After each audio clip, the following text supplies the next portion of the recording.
Igama lami uThabisile bakwaNtombela. So bekade nginenkinga iy'nkinga nje zokuhlushwa amaphupho, inkinga zomoya emibi, yonke leyo nto leyo. So usisi wami wangilayela ngesonto Lase IZAYONI elilanga sekhaya elingase number 6 ekuthiwa isekuthuleni ekuthuleni. So ngahamba ngakuleli sonto leli and bekade ngitshela vele ukuthi ngizothola usizo ngoba vele bayathandaza njengabantu bamaZayoni. Ngafika lapha yana Sunday wa last week mhla 11 mangabe ngifika khona ngafika nje ngabona ukuthi inkonzo yona imnandi, bayathandaza, bayarawunda, babhizi, bayakhuleka. Emva kalokho kuba nomfana nje wayesonta khona. Lo mfana vele avuka umoya ngalendlela nami engayazi.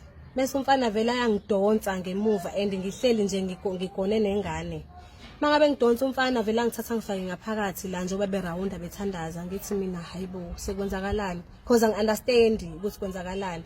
Bangishaya abantu ngezitendo. Even ngisho ngemuva benginama bruises lontonjana eminwe, nginezandla, kubhlungu umzimba wonke, ngibovu.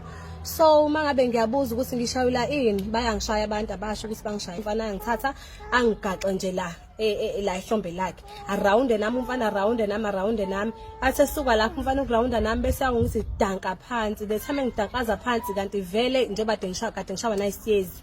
So njengoba enguyisa wanguyisa kabi and ngalizwe ihle lami liqhuma ngenkathi enguyisa cause ngavele ngashaka ngeside la.